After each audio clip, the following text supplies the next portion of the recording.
Thank you very much, everyone. It's a great pleasure to be beamed in. I will actually be in Perth in another couple of months, and I would love to meet some of you in person when I am. I'm going to share my screen and hopefully get through some of the most important information that I had to share, and then I look forward to all of your questions. Okay, so what am I going to be talking about with you today? Well, there were two kind of parts of the title that you may have seen in the advertising materials. The first was about the tragedy of the COVID-19 lockdowns, and the second is a kind of forward-looking where to from here. So I'll try to spend a bit of time on each of those, and as I said, I'm happy to talk more in the Q&A. So I'm an economist. I don't know how many of you know what economics is all about, but a lot of people who aren't economists don't really understand it, and they think that economists are concerned with money, financial returns, stock markets, things about the material wealth accumulation and whatnot, profits, etc. That's actually not the case. So it is true that economists often want to achieve healthy markets in which a large amount of growth or GDP per capita particularly increases is possible. But the reason for that is because money, GDP per capita, well-being, basically in a monetary sense, translates into well-being in a human sense. So happiness, human thriving, longevity, quality of our lives is associated with GDP per capita and with healthy functioning economies. So what we are after in our recommendations to policymakers around the world, because we do have their ears, is aggregate social welfare maximization. That's what we're after as a discipline. Now, how do we achieve that? Well, by having models of how the world works in our heads and advising governments on what they should do or not do, often leaving the market to operate when there's a reasonable competitive element in it, or sometimes intervening if there's a market failure. The core distinguishing idea of economists that they contribute uniquely across the social sciences and indeed the business disciplines is the notion of trade-offs. So the idea that when you do something, you're inevitably having to bear some cost for that action. And that cost is in part whatever the bad consequences or side effects are of that action. But you can also think about it through the lens of opportunity cost, which is probably the most hallowed concept in economics and the most difficult to grasp for some people. Essentially, the question opportunity cost asks is, what could you have had instead with the resources that you spent on the thing you decided to do? So with the COVID policy as an example, we had, $500 billion spent on things like JobKeeper and whatnot, which were attempts to assuage the damage that was created by our own governments in our societies. What could we have done with $500 billion instead of simply treading water to make up for our own mistakes? Well, an awful lot, right? There's an awful lot of human well-being that could have been bought with that $500 bill. And now what we have to do is pay it back without having actually spent the money investing in the productivity or health of Australia. We have treaded water, and we didn't need to, right? Because the whole purpose of a lot of that expenditure was simply to make up for what we did that was wrong, which was to try to stop the economy and prevent people from living their normal lives. So that notion of opportunity cost is something that was, embedded into me, drilled into me from a very young age. But many economists, in fact, most economists during this period, not just in Australia but overseas as well, have patently failed their societies during this period. They have failed to recognize the costs of the draconian policies that have been implemented here and around the world, and they certainly have failed to think about the opportunity cost as well, which is a sort of another dimension of cost. And the reasons why they failed are multiple, and I won't have time to go through all of them, but here are three big reasons they failed. First, they lost sight of the big picture. They started to think that welfare or health of an economy was really only going to come down to one narrow thing. Secondly, we forgot that ours is a profession of science rather than of religion. We are not imams or priests, we are scientists. And finally, we forgot simply to compare costs and benefits. One of the most workhorse methods in economics when it's applied, particularly outside the academy, is known as cost-benefit analysis. which is exactly what it sounds like. You take an action that is being proposed and you ask, well, what's the benefit of that action likely to be? And conversely, what are the costs of that action likely to be? You compare them, and if on net you're going to have benefit, that is, if the benefits and expectation exceed the costs, then you say, well, this would be a reasonable thing to do. But then, of course, you compare across all the possible actions and you try to find the one that is most cost effective, where you get the biggest bang for the least buck. We absolutely did not do that in the COVID policy period at all. So for all of these three reasons, economists failed to help their societies during this period. Now, what am I going to talk about today? Briefly, 3 points. One is to talk about the panic itself and how we actually ended up going down this horrific path. Secondly, what exactly is the cost of the actions we've taken, so the tragedy we've caused with our largely ineffectual anti-COVID measures. And finally, how can we move forward with rationality and compassion for our fellow man? I'll be talking during my remarks about 2 books. The first of them I have here, The Great COVID Panic. Many of you may know of this book. If you don't, it's available on Amazon. I'll also bring some copies over to Perth in November. And I wrote it together with Paul Frieders and Michael Baker. This book came out under Brownstone Institute's imprint in September 2021. And also I have a second book that just came out last week with Connor Court Press, written with Sanjeev Sadlock, that's called Do Lockdowns and Border Closures Serve the Greater Good? And that is essentially a fleshed out cost-benefit analysis of Australia's COVID lockdown policies. So I'll be drawing from that analysis in the second part of my talk. Okay, so first the panic and how we lost our way. So this was problem 1. We lost sight of the big picture. We, like many humans in March 2020, were captured by our fear.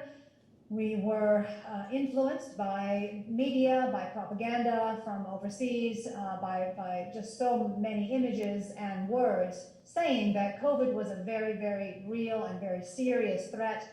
We did not think about all the other threats to life and health that exist every day, and we did not think to compare the threat of COVID to those other things. So there was a great possession of fear that happened in March 2020, and that did not exclude economists, unfortunately. And many other professions as well were swept up in this. Now, I was expecting in April or May of 2020 that this whole thing would just blow over and, people would surely find sense and look up the data on COVID deaths and COVID suffering, which I had looked up and realized quite early on and said on national radio that it was, mainly something that was dangerous for the elderly and for those who have comorbidities, and so we should be focusing our attention on those people. And with everyone else, let them do what they thought was appropriate to their situation, but certainly not have government mandated impositions on freedoms. But that did not go over well on the radio, and that sort of sensible take somehow didn't emerge, right? And I'm sure many of you as well were scratching your heads during that period, wondering why everybody had gone crazy. Well, what happened on the back of that fear is the formation of a crowd, right? Basically a group of people who are focused pretty much exclusively on one obsession. And a crowd is a very natural human thing, but it is the thing that surprised me the most about this period. I was not expecting the crowd, like the COVID crowd, to form. I'd never seen a crowd before, but of course I'd heard about it in history. Those of you who are students of history will remember there have been other situations where crowds have formed and done very destructive things. So the Dreyfus Affair is an example, or the witch hunts in Salem, in my home country of America, or the Prohibition period, also in America, or the 1930s Germany crowd formation, right? So these things happen. The McCarthy era anti-communist thing, right? All of these things, all of these examples are examples of where people became really caught up and bound up with one obsession, and they all kind of joined together in a cause about that obsession, and they marched and destroyed a lot of things on their march, and ignored a lot of other aspects of life that really should matter, should count. So that's what happened here. And once that crowd formed, there was basically very little that we could do as individuals to really stop it, right? You could try throwing facts at it, but they would just fall off like spaghetti off Teflon. And of course, the political propaganda that was issued by the politicians who had been clamored of to protect us from COVID because of the great fear of the population, that just, fanned the flames of the crowd.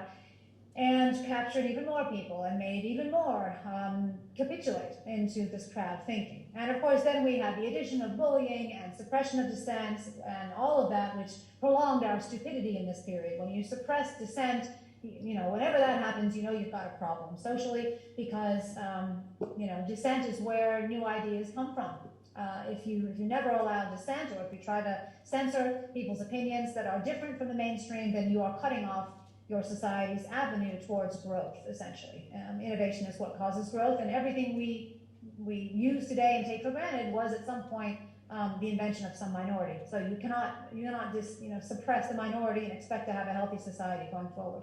So needless to say, you can't just obsess about one little corner of the jigsaw puzzle and expect that the whole jigsaw, in this case the whole economy, will be served well by that. Right? So here are the core features that I saw as a social scientist looking at this, and I'll mention that I've been studying power and loyalty and group influence for a very long time, for more than a decade. And that's one of the reasons why I was well positioned at the start of the panic to actually see what was happening. Even though I didn't pick the crowd dynamic being such an important factor, I certainly saw the power, I certainly saw the loyalty aspect, and certainly what seemed like religion, because that's essentially what grew up around the COVID narrative. So during the crowd, what you saw is that individual people stopped actually using their minds to think about the situation that they were confronted with. They weren't looking at facts, they weren't actually engaging in the process of thought. What they were doing was outsourcing their notion of what is true and what is moral to the group. And when asked what is true or what is moral, they would use their brains to rationalize and defend and justify whatever it is that the COVID crowd was saying at that time. Whether it was that everybody had to wear masks, or the schools all had to close, or everybody had to get the vaccine, or we couldn't go more than 5Ks out of our living rooms, or whatever it was. And naturally, you can understand, I try to have empathy for these people. They are human beings too, these people who are caught up in the crowd. In fact, the great majority of human beings in Australia were caught up in this crowd. You can understand the appeal of being in the crowd. It makes you feel like you're part of something. You have a cause, you have meaning, you have a clutch of others who are kind of barracking for the same thing, and so that feels positive, it feels secure, I'm sure. And of course, it saves you on mental effort. It saves you having to sort through these reams and reams and reams of information that you're constantly bombarded with in this life, particularly in the digital age. And it's just another way to save on, to basically be relieved of the effort of thinking.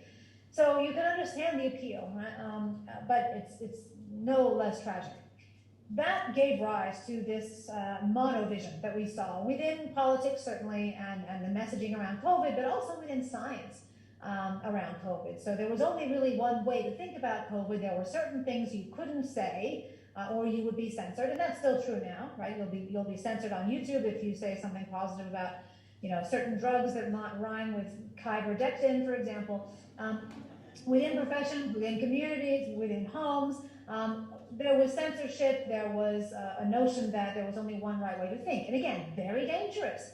Diversity is what gives us strength as a diverse society. That's one of the things we draw on to propel us forward, to innovate, to give us ideas about what we might do differently and better, to make our lives better. And once everybody starts thinking the same way, you get very stupid very fast.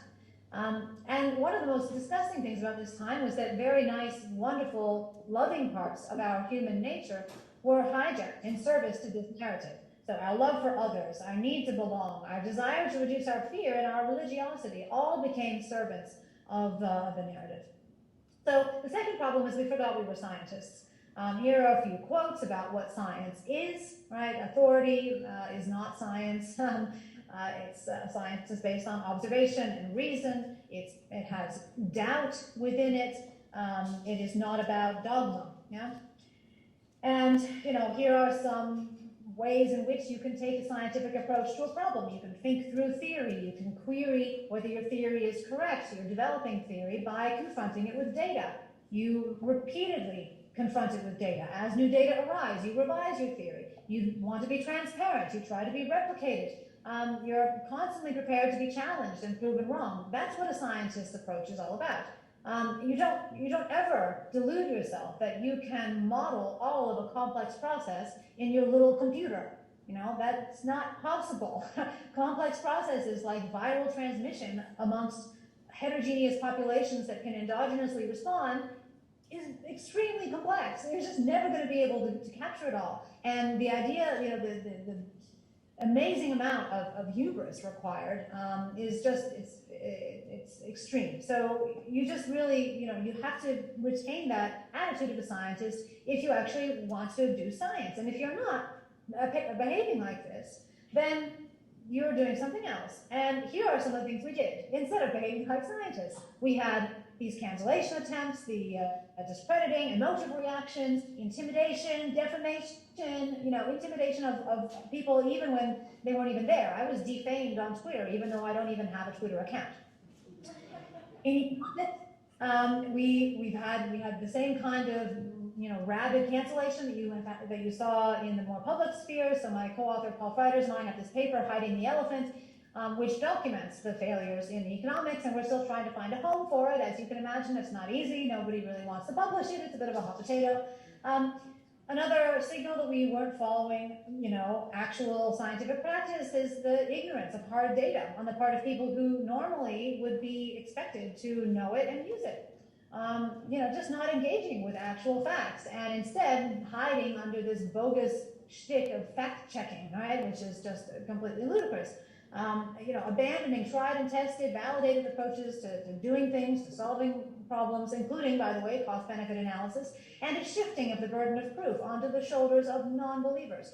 You know, it's not the government's job anymore to defend why it's implementing these unprecedented draconian policies, but somehow it became my job and our job as people to explain why they weren't a good idea. That's a reversal of the normal burden of proof. So these are the things that aren't science. Again, there are plenty of these on display. And I'm moving quickly because I know we only have about 20 minutes. So secondly, the tragedy that we have caused. So what I have,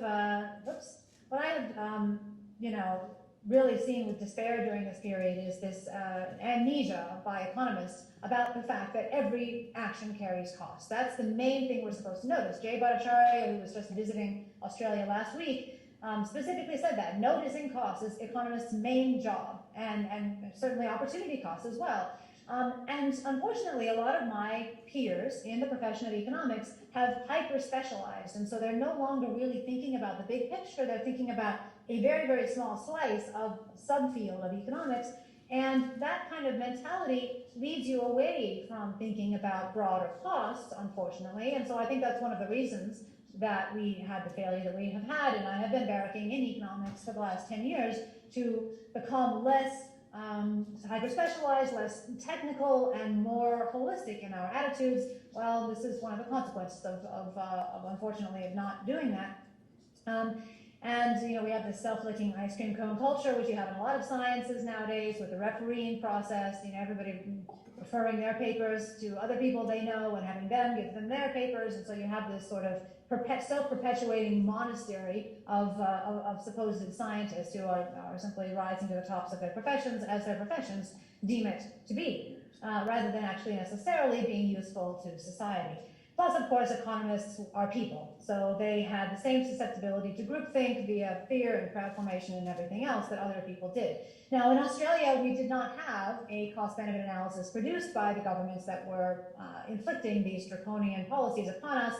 So in August 2020, I had the opportunity to speak to the Victorian Parliament about their lockdown policies, and I delivered a 4-page proof of concept cost-benefit analysis to them, in which I estimated that 6 weeks of lockdowns were carrying costs worth 3 times the value of their plausible benefits. And I had hoped naively that the government would take this and then, you know, build their own more fleshed out cost-benefit analysis, but needless to say, that didn't happen. And so I started work with Sanjeev Sablock, gosh, I don't know, maybe 9 months to a year ago, on expanding that proof of concept CBA, and that is what is now present in our new book with Court Publishing. So one of the questions, of course, of any cost-benefit analysis is what currency are you going to use? Often they use, the traditional cost-benefit analyses use dollars, but I wanted to use a currency that was capable of capturing the kind of suffering that was being inflicted upon us by these policies. And so I went for a reasonably new currency called the well-being year, which is built from this question: overall, how satisfied are you with your life nowadays? Which is answered on a scale of 0 to 10. People who are sitting at home in a locked down situation, stressed out, not eating well, not able to exercise, not seeing their family, not able to work, generally speaking, report less satisfaction with life, as you can imagine, than those who are able to exercise their normal freedoms and go out with their family and their friends, go to church, etc. So what you see in the survey data of this period is a decline in people's satisfaction of life, which should count. That should count. That is a well-being effect. It's an effect on the quality of our lives. That should count just as much as COVID suffering and death should count. So one well-being year is 1 unit of life satisfaction on that 0 to 10 scale enjoyed by one person for 1 year. Now you can translate this well-being concept into another health concept that some of you may be aware of, the quality adjusted life year. That's basically 1 year of physically healthy life lived by one person. You can translate at the exchange rate, if you will, of 6 well-bees per 1 quali, and that's useful because people understand qualies, and it's a sort of already accepted currency, but also very importantly because the quali is something that we decide on whether we're going to buy or not every day, because we have to interact with drug companies and other companies that are selling or are marketing to Australia various interventions to extend or improve our lives. So when the TGA, the Therapeutic Goods Administration, negotiates with drug companies for a new drug and is considering putting it on the pharmaceutical benefit scheme, it will say to the drug company, okay, how many qualies will this drug buy my society? And if it says 1 quali, then if the price of that is greater than about $100,000 Australian dollars, we will say no thank you. So there's a threshold price that we are willing as a society, evidently, to pay. And we get that price from the decisions that are made in normal times by our TGA on behalf of our society. And that price is somewhere between $50,000 and $100,000 Australian. So we are willing to pay that much per quali, right? That then gives us a translation between dollars, qualies, and well-beings, which allows us to formulate this cost-benefit analysis using each of those currencies as necessary and being able to compare apples to apples. So I like the well-being because it captures pretty much everything that's important to people for a happy life. It doesn't capture everything, of course, and there are improvements to be made, but my argument is that without capturing that, it's very difficult to really acknowledge the various categories of pain that were inflicted on people during this period. Whoops. So the well-being is being used more and more in governments around the world. It's one of the hopes of my co-author Paul Fighters that it will be taken up in Australia eventually. So the way that we conduct the CBA is basically to first estimate how many COVID deaths might we have saved with these lockdowns, if you're generous to lockdowns. And we have to then figure out, well, what is an average COVID death, and then how many would we have suffered if we hadn't had the lockdowns.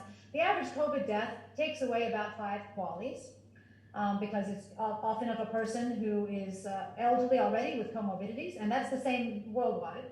So then how many such deaths did we avoid? Well, we can look at countries, instead of looking at a computer model, right, a projection, a simulation, we can actually look at countries that had lower restrictions than Australia, such as Sweden or some of the other Northern European countries. And when you do that, you find, Sanjeev and I estimate, adjusting for population and whatnot, that we saved at most about 10,000 deaths from COVID during 2020 and 2021 that perhaps might have happened if we had not had the lockdowns. Now, they also, of course, lockdowns have other benefits that were not initially touted, such as lower amounts of traffic accidents, lower homicides, and we include those as well.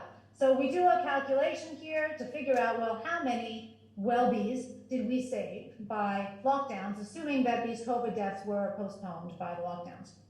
And it's about 343,000 well-bees. Okay, so 344,000. So then the question is, how much would we normally spend to avoid these losses? How much would we be willing to pay? Well, for that, we can go to that translation of qualities to dollars that I talked about earlier, and we calculate that we would be willing to pay about $6 billion to avoid that quantity of human welfare loss. Well, okay, what have lockdowns actually cost? And the answer is a whole lot more than $6 billion, right? First, we have the well-being costs. I spoke about that earlier. This is life satisfaction, and it does go down when lockdowns happen. And that by itself, if you just look at the well-being drop during lockdowns, you already get a cost that is nearly 30 times the benefits that lockdowns could possibly have provided. And then we have everything else. Lost GDP, higher debt, which means lower government spending in future years, disrupted schooling and early childcare, meaning delayed learning, crowded out healthcare, adoption of bad habits. This is not even counting anything about what's going on in the developing world, which is a complete humanitarian disaster for which we are mainly to blame, we in the West and the developed West. Here's our table from the book, from the Do Lockdowns and Border Closures Serve the Greater Good book with Connor Court. So you have lost GDP and increased expenditure, you have lost well-being, you have the non-COVID excess deaths, which are because of the crowded out healthcare and whatnot. Then you have future costs. We estimate that there will be a reduction in the average general lifespan of the average Australian by about 1 week of life. That's what we estimate right now. I mean, that may be revised, but that's what we have at the moment. Lost future productivity of children born and educated during the COVID period, etc. So all up, we end up with an estimate that lockdowns cost something like 68 times what they could possibly have delivered in benefits. Okay, so finally, and then I'll be quiet because I know we're running out of time, how do we move forward from this disastrous situation with some rationality and some compassion? Well, first, here's what I expect over the medium run. I expect that you're going to continue to see key COVID-era decision makers scrubbing their past statements and trying to hitch their horses to various parts of the, the COVID, anti-COVID restriction narrative. So, I never said that we needed to wear masks. I wasn't the one who advocated lockdowns or whatever, all that stuff, right? That's going to come out. James is a character in my book, The Great COVID Panic. He's the opportunist who seeks ways to benefit from the panic. And you can bet that James right now is reading the writing on the wall, seeing that the worm is turning, and is thinking, well, how can I benefit from this? How can I somehow get ahead because of the new political dynamics, the new winds that are blowing? I expect there's going to be residual bad habits, so people wearing masks in their own cars as they drive along by themselves, right, or outside, randomly. People continuing to get more and more and more of these jabs, with just no evidence behind them that's a good idea. Hugely increased need for physical and mental health services for all age groups because of all the crowded out healthcare, all of the basically post-traumatic stress syndrome after the lockdowns have happened, and potentially vaccine side effects as well. I'm expecting an increased need for learning support for the children who have been disadvantaged during this period. I expect really sluggish labor productivity growth.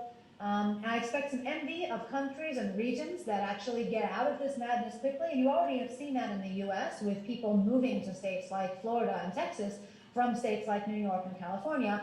That is a positive thing. In this case, our jealousy of each other can be a force for good, because it will force the hands of the politicians in the regions that are still caught up in the madness to actually get out of that madness a little more quickly.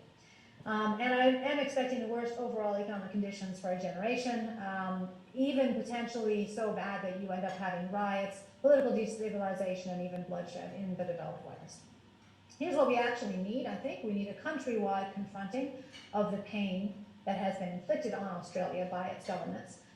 We need an acknowledgement of that and apologies. Are we going to get that? No, probably not, but that is what we need at this moment.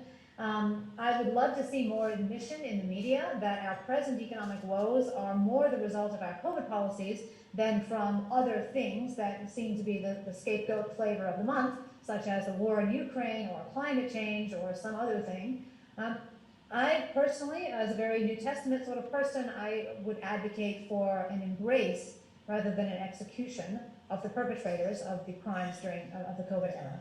And this is because these people have shown us what humanity is capable of. They have reminded us again of the lessons from the Second World War that we forgot, which is that everybody can do evil, everybody is capable of it, and we need to, therefore, set up institutions that minimize the chance that anybody is going to be subjected to the circumstances in which he or she will be tempted to do evil.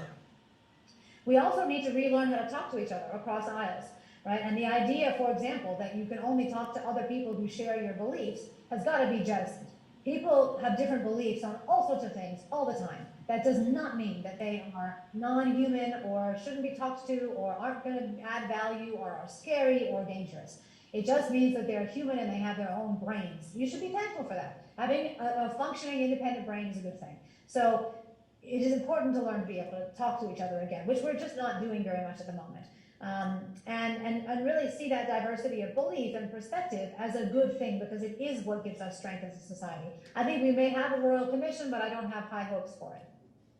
So some directions for social and institutional change, just briefly. I think we need to reduce the potential impact of fear facing a future threat, and we also need to reduce the importance of group approval in decision-making moments. And there are a couple of suggestions for that. Again, in my Great COVID Panic book, we suggest citizen juries as a mechanism of appointing the top of the bureaucracy in governments in the West, rather than having those be political appointments, because we feel that would be more reflective of the will and therefore interests of the people at large.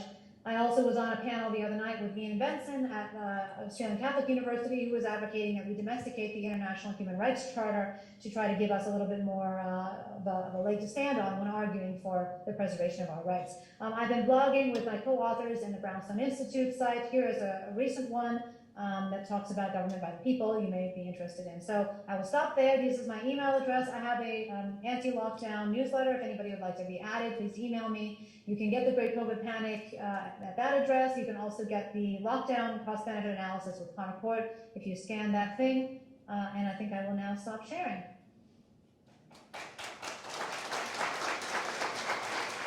Thank you for Professor Knowles. Gigi Foster, big round of applause, ladies and gentlemen. That was very comprehensive. Fantastic. Thank you. So much information. Really, really good. I tell you right now, I've learned a lot. And I was listening up, I'm taking notes. I tell you, there's a lot of information here. In fact, I'm just going to save a lot of time. I think I'm just going to buy the book. I really do. So I'd probably recommend you do the same. If you could, that'd be great. Gigi was actually 2019 Young Economist of the Year, and I think that's an impressive credential, no less. Now, Marissa actually spotted her on Q&A about a year or so ago, and Gigi was actually the only one questioning the lockdowns and the effects that have on society, and I think that's a very important thing, very staunch, and we appreciate that. Thank you very, very much, Gigi. Thank you. Hello ladies, thank you very much. It was fantastic to hear all that words of wisdom.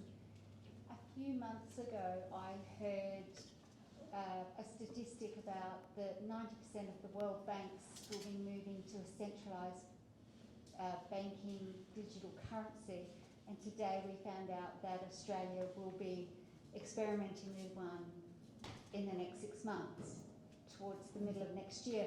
I was just wondering your thoughts on that, and as an economist, Gigi, how do you view that sort of thing? So my thought about the digital currency innovation and sort of trajectory is, it is certainly another means of trying to extend centralized control over people's lives, and it's partly brought about by the desperation of central banks and just governments around the world that have seen their tax base reduced. Through fleeing corporations, wealthy people who can hide their wealth, and these sorts of things, which Tanya may have spoken of. I just didn't catch it because it was not entirely clear to me on the audio. And so that is indeed what is happening there. But on the other hand, I'm hopeful, because I think that it's very difficult to imagine a scenario in which a government can force people to use a particular digital currency effectively, when for most of human history we have not used currencies issued by central banks of nation states. Right? We first started bartering with each other, and we can still barter with each other. In fact, an awful lot of bartering currently goes on to produce an awful lot of stuff. There's an awful lot of unpaid labor that occurs in the economy every single day, and we trade that labor with each other all the time. There are also, of course, still paper currencies, and I think it would be a very difficult thing politically to completely eliminate paper currencies. I mean, in someplace like Australia, it's not impossible, but it's difficult. And there are other kinds of paper that have been historically traded, used as tender, legal tender, or just accepted. Currency is about trust, and where there is trust, a currency can be built. So I'm optimistic, because I just don't think the governments have the ability to shut down all trade in any currency other than their preferred digital currency. They just are overplaying their hand with that. So such is my opinion. Yeah. Thanks. Hi, Gigi. I've read your CBA. Thanks for doing it. And I read the IPA one the other day.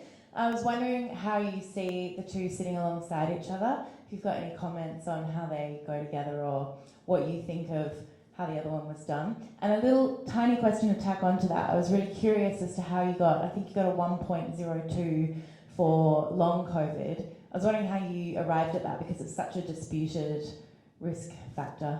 Thanks. Yep. Wow, thank you for reading my work and even so detailed as to know that particular figure. Very good. Yeah, actually, I didn't know about the IPA's cost-benefit analysis until last week, and I've been inundated with teaching, so I haven't read it. What I can say from a brief skim is that they're using a different currency. It's a more traditional sort of approach where they're not using Welbies, but they are trying to gauge some of the well-being effects through using our understanding of how people respond to shocks like being unemployed, for example. So they're focused on money and they're focused on some aspects of well-being, and I think they've got some qualities in there too, but they haven't adopted the well-being. But to be honest, I don't know for sure all the points of difference or similarity because I haven't had the time to read it, and I wasn't aware that they were doing another one a couple of weeks ago. On the point of 1.02, so the reader is correct that we assume that essentially 2% of the quantity of well-being lost in the COVID death count is also lost through people suffering from long COVID. And there's just a few things to say about that. The data that I have seen, the studies I have seen that are most convincing, that try to look for evidence of true long COVID, that is, effects that are debilitating enough to count in a well-being measure. So not just sort of, I've got a little bit of a cough, but truly, that would be picked up in a life satisfaction measure, and that are prolonged enough to count as well, and that are actually attributable to having had a COVID infection. The studies that I have seen that show us evidence about that just show us that it's not as big a deal as we had initially feared. There are a lot of people who are suffering, but a lot of the time it seems that suffering is being misattributed as long COVID when in fact it could be any number of other things, including the fact that they haven't seen a GP for 2 years because of the COVID madness, for example, or the fact that they may be having vaccine side effects, for example. So there are other things going on. Now, as with every number in that cost-benefit analysis, I do expect that we'll have revisions to that over time. Maybe it will go up, I'm not sure, but I do worry about the doomsdayism of sort of, oh, well, but, COVID wasn't so bad, but what about this long COVID thing? It's going to kill us now, right? So this notion of there's always something around the corner that's going to get us, I just think we're more robust than we think, we are a pretty robust species. And I don't see, with evidence of my own eyes, I don't see a lot of people having long COVID effects. I see actually, I have heard more evidence of vaccine side effects than I have of long COVID effects by an order of magnitude. So, first, based on my own eye evidence and also based on the best research that I have seen, there's a particular study in France that has been done, for example, and the fact that we're not seeing it show up in hospitals. We're seeing some problems, but they're not proven to be linked to having had COVID infection in the past. I'm just not, prepared to put too much more weight on that. We had, in the Great COVID Panic, we had to do an estimate as well, and we had in this book an estimate that 5% of the stock of COVID deaths was the likely cost of long COVID, and since then there have been some downward estimates, and so that's where the 0.2 figure comes from. Hi, Gigi. Got a question around the type of religious theme that we had with COVID, and economists looking at COVID. Are you seeing that kind of thing with the climate crisis? And how much work has been done towards a cost-benefit analysis for climate change, all the solutions for climate change? Yeah, look, that's a great question, and the obvious answer is yes. It's a very similar phenomenon to my eyes, through my lens, and just for expositional purposes, it's the way that I think of a religious response is one in which you are taking action under some kind of notion of faith that that action is going to be connected to something that you value, some good outcome, but without actually having a plausible and rational connection that you can explain to somebody else about how the action is going to connect to the outcome, right? So that was the case with lockdowns.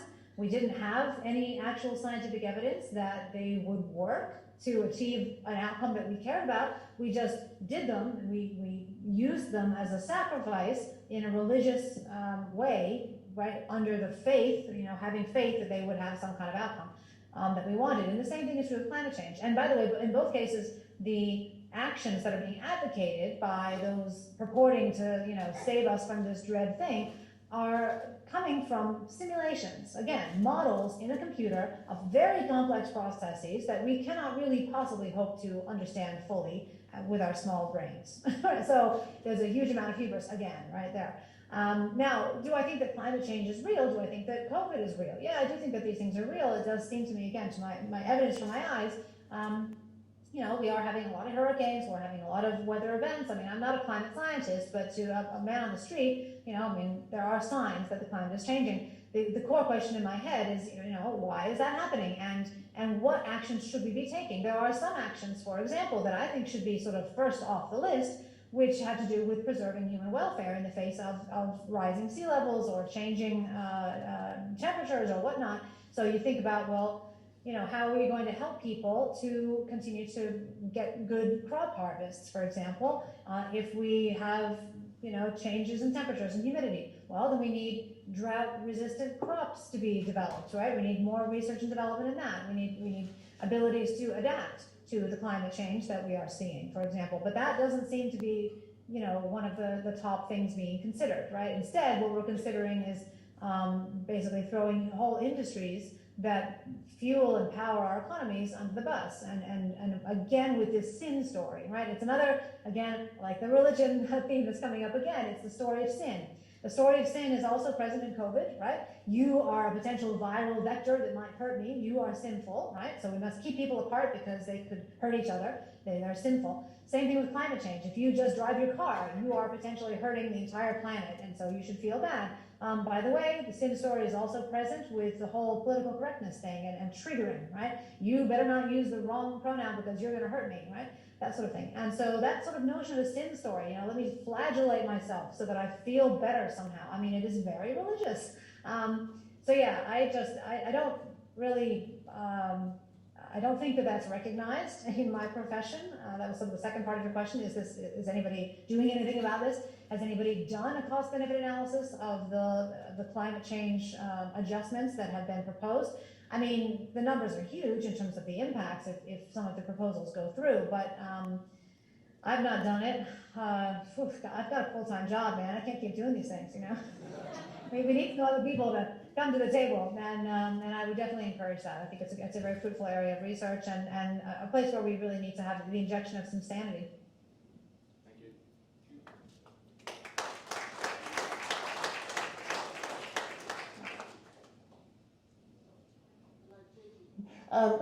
Look, I just wanted to ask a question about long COVID.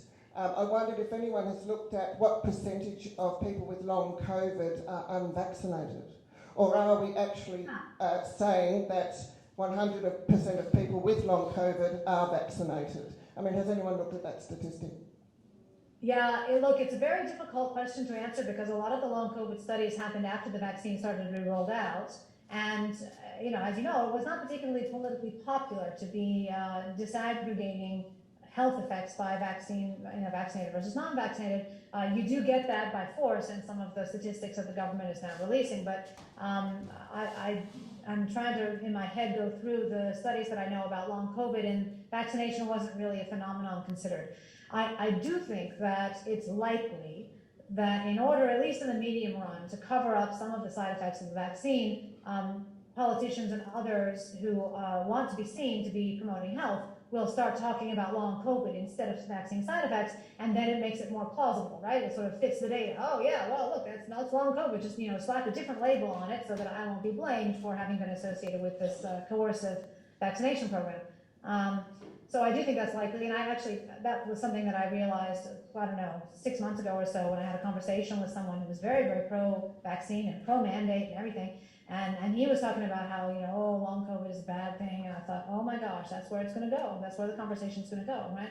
And it's so interesting, right? I mean, my goodness, we are such a weird species. The fact that would happen, people just will glom on to that explanation because it's politically palatable and protects them and also just makes them not feel as though they are to blame. Because by the way, that's going to be a big feature. When I talked in my slides about the need for mental health support, it's not just for the people who were harmed by the policies, it's also for those who did the perpetrating, right? If you actually come face to face with the fact that your decisions killed people, that's a psychological shock for most people who have a conscience, right? Most people who aren't psychopaths, right? Which is most people, I believe. And so really facing what they have done during this period is going to be a very, very challenging thing. And I doubt that many people are going to ever fully face it.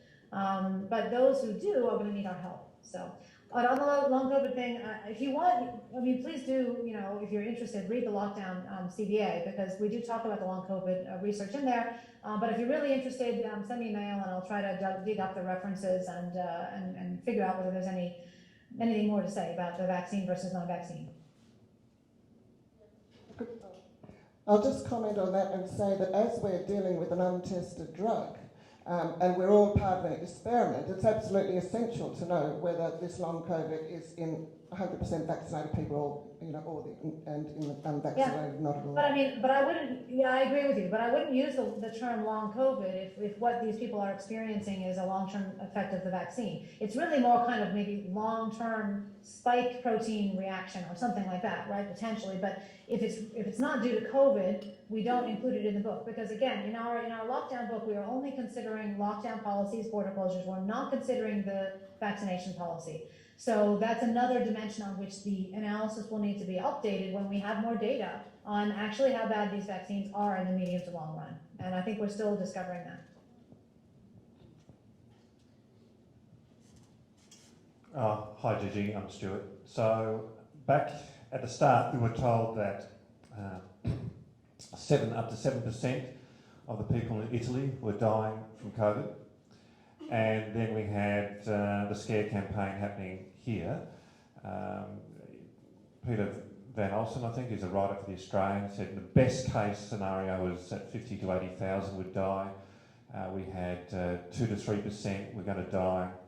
And as it went on, it became less and less, from 1%, and then it's down to 0.5%, and then down to 0.01%. And then you had the modelling. They've always talked about the modelling says, and isn't this all about statistics? Isn't the data that they do not provide, they say this is it, but they never provide the data. Do you speak about that and how there's a cognitive dissonance about what they said at the start and what is actually happening now? Sure. So the phrase damn lies and statistics, right? So statistics can be manipulated to serve any particular story. So for my money, the problem here is not the statistics themselves, they're blameless, it's the use of those statistics. And there is a section that we have in the Great COVID Panic, again, about, we call it something like COVIDistics, the statistical bog of virulence measures. And we detail in there the difference between, for example, the infection fatality rate and the case fatality rate, and sort of what each of them means for the man on the street or for the nurse who's trying to give advice to the person in her office. I mean, there are different statistics for different purposes, and these were often conflated together during the period, adding to the confusion. And of course, the man on the street didn't really know either of those terms before COVID, and his mind was not exactly primed to take up that information if you were taught it when he was possessed by fear. So, that we were never really going to have a huge gain on that score, even if there was a huge educational campaign. The second thing is that every virus, particularly the coronaviruses we've seen in the past, tend to be prevalent in more people than you know about initially, right? So the case fatality rate, which is the fatality rate amongst known cases, is going to be higher than the infection fatality rate because more people are infected than test out as positive, because many people who go along, not many symptoms or no symptoms don't get tested even though they were infected, and of course, they're not going to die, and so that's going to bring down the mortality rate, and we know that, and we knew from very early on with the seroprevalence studies done by John Ioannidis and also Jay Bhattacharya was involved in this, that the virus was had been exposed to a lot of people who never end up as cases, and so we knew that the case fatality rates that were being bandied about of 2 to 3% were always going to be higher than the actual infection fatality rate, which is the rate that's much more relevant to the man on the street who wants to know, if I get this thing, what's my likelihood of dying, right? But even a year into the pandemic, I remember being at some event in the university when we were still allowed to have such a thing, and I asked one of my very smart PhD economist colleagues, what he thought the chance was that he would be felled by COVID, like die of it, if he got infected. He said 10%. The man said 10%. Right? And nobody around him batted an eye. It was like, oh yeah, that's reasonable. Right? So, I mean, there was just huge amounts of confusion. And I think that you're right. These were statistics. But if you actually took the time to look at the data in March 2020 or any time after that, to look at the actual death counts, and this was being captured on Worldometer, for example. You just go to Worldometer. I mean, you can see for yourself how many people are actually dying, right? You can do the research, you can find out, and then if you understand the incentives behind the politicians' statements, then you can, confidently discount them. I think that was one of the other problems. People just have been quite illiterate in the space of not just economics, but also political economy, and it has been to their detriment. We have been manipulated by forces that we haven't really fully understood and reckoned with. And it's a big contrast to the understanding of people in Africa, for example. I did a podcast in Africa through Zoom a while back, and one of the things that the lady said to me was, we totally get that politicians are just in it for their own careers. So everything that comes out of their mouth, we always take with a grain of salt. And here in Australia, you find, by contrast, that it's very effective when a politician wraps whatever he wants to say in some fancy and fluffy sounding flag, like public health or, Australia and how great we are, right? They're not really caring about Australia. They just want to get their message across, right? And so they'll just use the statistics in whatever way seems to suit the messaging. And unfortunately, that was also something that infected the actions of the Nudge Unit, the Behavioural Economics team of Australia, when they were advising and during this period, and many Nudge Units around the world did the same thing. How can you present things to the public such that they'll be even more scared, so they'll be more likely to do whatever it is that the government wants us to do, and that's quite despicable, really. So I agree with you. It'd be great to have more understanding of these virulence measures, but you can always lie with the statistic if you want to.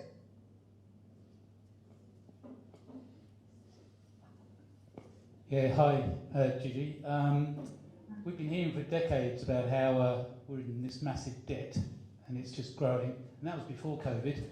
And now, goodness knows what debt there was. I've got no idea how to understand any of this. But we're in so much debt. What's going to happen and what stops the currencies from just collapsing? This is the question on a lot of people's lips. I'm also worried about Europe, probably more worried about Europe. If you've seen some of their statistics, it's pretty alarming, the amount of assets that are disappearing. I mean, pension funds and whatnot, reducing in value by 30 to 50%. So yeah, this is why I said on that one of the last slides in my presentation, I worry about riots and political destabilization. Certainly the inflation that we're seeing, I don't think that's going away anytime soon, sadly. I would love it to. I do think it's a problem. Whether, in a general sense, I don't mind debt as long as the debt is accumulated because of expenditures that actually grow the economy and provide a basis on which we're going to see increased productivity and all those other things, right? So, for example, if the government were to invest more in early childhood education, particularly for disadvantaged children, I think that would be a good thing, and I would not object to the accumulation of some debt for that, and the reason is because that will increase Australian productivity and welfare in the longer run, right? The problem with the COVID-era debt, and arguably with some of the other kinds of debt we've accumulated, is that we didn't get anything for it, right? All we got was to tread water again.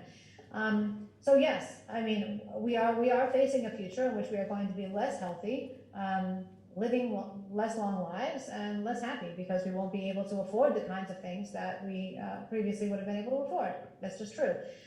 Whether we can escape from this horror nightmare scenario and actually continue to have stable societies, I honestly don't have a crystal ball. I can't say either way. We do have, again, I'll just show me my book. We have 3 scenarios for the future that we sketch in this book. I still think it's most likely that we'll just have a gradual fading of the madness and kind of a limping back into something like what we had before COVID, but there certainly are more destabilizing futures that are possible, and I don't have a crystal ball. I don't think that we'll fade out of this madness though for another couple of years. We won't get rid of all this stuff. We're going to continue to see residual effects from that for a couple of years still. Thanks, Gigi and Tanya, for your presentation. Just a quick comment for Gigi. I disagree with you a little bit about the what you said about the fact that we've made a lot of mistakes and forgotten a lot of the science. I think it wasn't a mistake. I think it was intentional. Millions of experts around the world were all wrong, and they're all wrong in the same direction, and I don't think that was a mistake. Yeah, so you're asking a question about conspiracy, right? Was this somehow a coordinated plan? It was just more of a comment. I mean, you can respond to that if you want, but I think the evidence is I just cannot, as an engineer, as a technical person, I cannot understand how so many experts can be so wrong. Yeah, so I mean, we can talk about possible conspiracy theories for the whole evening probably, but I would just say that we do have, again, sections in the Great COVID Panic that discuss this. My personal feeling about it is that it's definitely true that people in power will try to coordinate with other people in power to keep their power and to extend it. And we know that from history. People who are powerful will do almost anything. They will lie, cheat, steal, kill their own family, sleep with their siblings. I mean, they'll do anything to keep their power. And so the idea that somehow there wasn't interaction going on that was coordinated to try to keep people in power is just silly. Of course that was happening.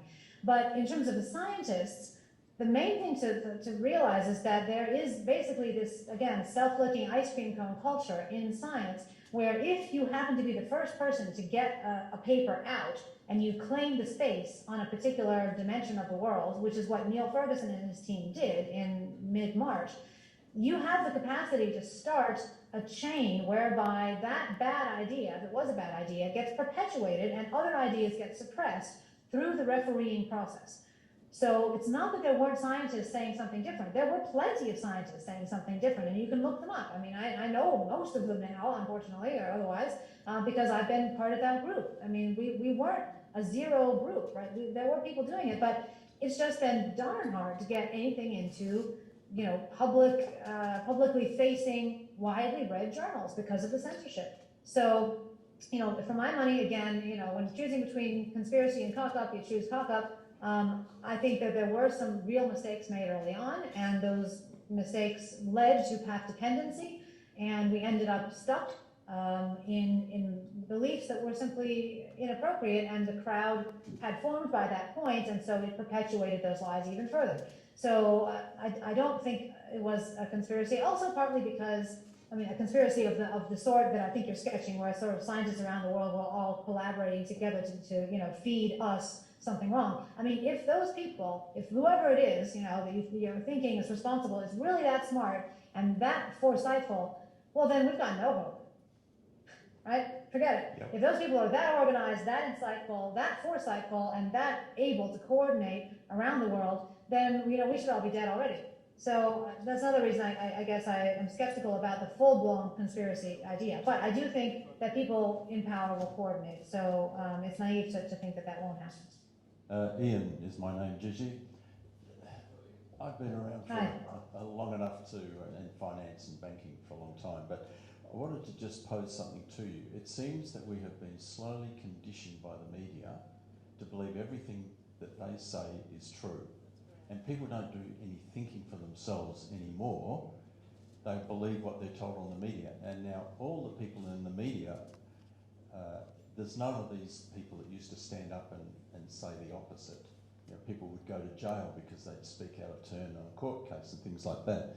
That's not happening anymore. All we've got is this drove of people that won't say the truth or won't think for themselves and say something.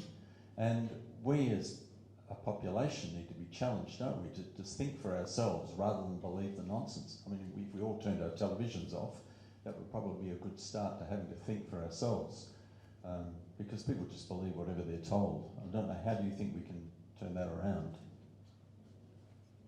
Yeah, no, I completely agree with you. I actually don't have a television, but I have personal experience with this because I used to run a radio show called The Economist on ABC Radio National. In fact, they still run the show sometimes when they're just looking to fill airtime. It was a podcast and weekly radio talk show co-hosted with myself and Peter Martin. And we were expecting to, we've done 5 seasons of this, even through COVID, and 2021 was our last season, but we were expecting to get a 6th season, and then didn't, after I appeared on ABC Q&A's pre-election special, and I said that both of the major parties should be put at the bottom of the ballot for their mishandling of COVID. Now, you know, you can draw your own conclusions, but they get a lot of good reviews of that show. It is the show on which I announced in March 2020 that I didn't think lockdowns were the right response to COVID, but you know, they always got a lot of listeners because listeners like to see the argy-bargy between me and Peter, and we were tackling tough economic issues and just, you know, trying to tell it like it is. I saw it as a bit of an educative enterprise for myself, trying to understand you know, what people needed to know about economics, how to improve their understanding, how to communicate to them. I find communication skill extremely important in economics and highly undervalued. So I like to try to demonstrate that if I can and learn how to do it better myself. Anyway, so for all sorts of reasons, I wanted to do more of it, but you know, that dried up. So, you know, that it's true, right? What you say is true. Now, how to fix it? One of the things that my co-authors and I have written up in a blog that is, I believe, just about to be published on the Brownstone Institute site, although the Institute's founder kind of is wincing about it, is a proposal for citizens to take more direct control of the media. Now, the citizen jury idea can already go partway towards this by assigning to citizen juries the responsibility of, for example, appointing the next head of the ABC, let's say, or the next head of, you know, another media ministry or of some sort, a ministry that has something to do with information provision and dissemination. But to further supplement that, what we propose is that there be citizen groups that are producing their own media and subsidized by the government for doing so. And that you would have a kind of community service package that doesn't include just the community service that we already have today, like for example, jury duty, and of course you have to vote as well. But you could also have in that package of community service that you'd be able to do, you could opt, you know, whichever kind of service you wanted to do, you could do. One of the possible service avenues would be to be involved directly in media production. So if you're 20 years old, you go to like a boot camp type thing and you learn how media is made. And then during your life, you maybe return every 5 years for a month and do some more making of media or sifting through stories and giving them ratings for whether they're good or not, or, you know, reliable or not. And the thing about this proposal, I mean, it is a heavy, weighty, complex thing in a way, but it tries to address exactly the problem that you are articulating there, which is that information has been controlled and is now essentially only manipulating people to serve the interests of an elite. And I don't know how to get out of that situation without bringing back the voice of the people. It's the voice of the people that has been suppressed and has been replaced with the voice of various moneyed, powerful interests. And, you know, and I completely agree, by the way, with whatever was just said by that very experienced man about, you know, the money that was made during the COVID period. Yes, right, that is absolutely the case. And the capacity for control of information in the digital age to control people's minds and thereby control their behavior that has elevated the value of information industries to such an extent that now basically media space is for sale to the highest bidder. which means you're getting the moneyed interest controlling the message, right? And so how do you get out of that unless you get the people back into the production of media? So if that objective that we're trying to serve with this proposal, there may be other better proposals. At the end of the blog, we actually invite people to write to us, do you have any better idea, because we want to really have this be by the people, right? Like, what else can we do? Let's think creatively about it. But certainly recognizing the problem that you've articulated is the first step. And Gigi, I'm so honoured to talk to you in person. I was just wondering if you had a comment on the Australian healthcare system, and as a nurse of more than 15 years, and in this small group, I know there's a few nurses here. There was Steve Price Media, I think, who said that there was 20,000 unvaccinated nurses and 3,000 unvaccinated doctors who are locked out of the healthcare system.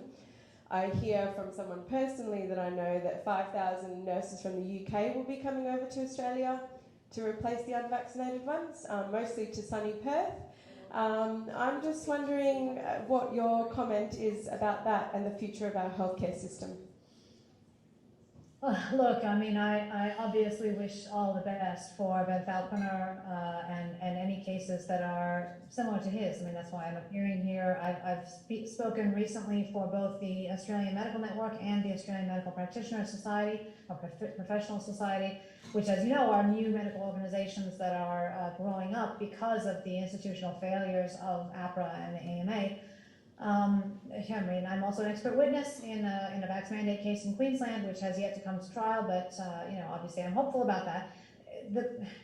I've spoken with some of the lawyers who are handling some of these cases, and I don't see. I'm not being a lawyer myself. I can't speak with a huge amount of confidence, but I don't see a reason to be that much more optimistic for the current cases than what we've seen in the past, including with Ben's case.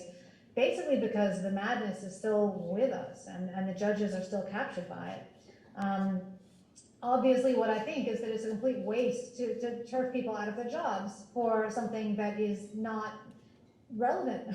Right? It's like saying, well, you have the wrong hair color, you can't work here, It's just nuts. And then to ship people over from the UK who don't even know our system, and it's just a complete unnecessarily wasteful disruption of everybody's lives. And particularly after a health crisis of all things, to throw back in the face of the healthcare professionals this insult is just unconscionable. I just find it just very objectionable. So I'm completely with you, but how to change it and whether we can change it, honestly, one of the things I said in my slides I think still pertains here, which is that jealousy, envy of organizations overseas that have, organized themselves in such a way that they're able to continue to practice, even if they're not vaccinated, or regions which have dropped the vaccine mandates.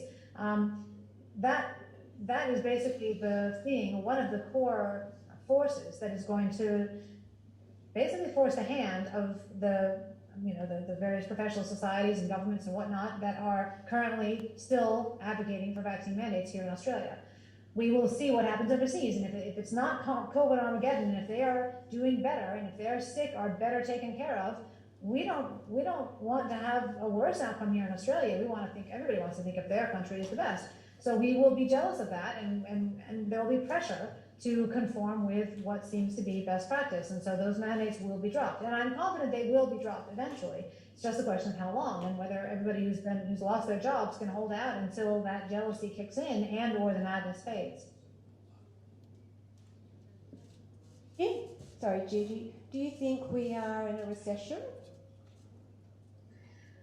Oh, look, there is a formal definition of recession, and I don't think we meet it, but from what I see in the economy, we've got labor market dysfunction, we've got rising inflation, we've got sluggish productivity, we've got employers that don't feel confident making long-term investment decisions because they don't know what the government might do tomorrow.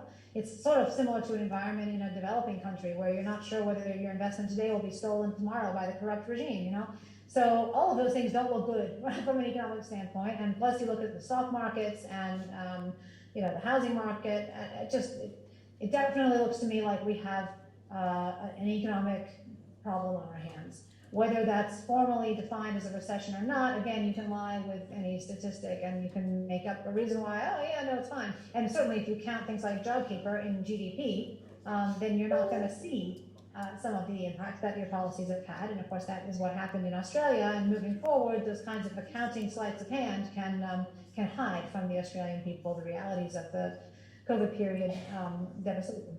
But yes, I do think that we are in an economic downturn, yes, and I think it'll take a little while before we can reverse that.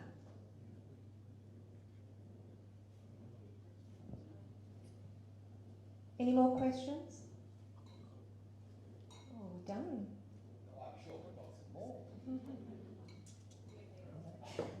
It's 10 o'clock my time, so I'm going to start yawning pretty soon if I have to stand much longer. Can I ask, this inflation, is it all real, or there's a lot of profiteering going on?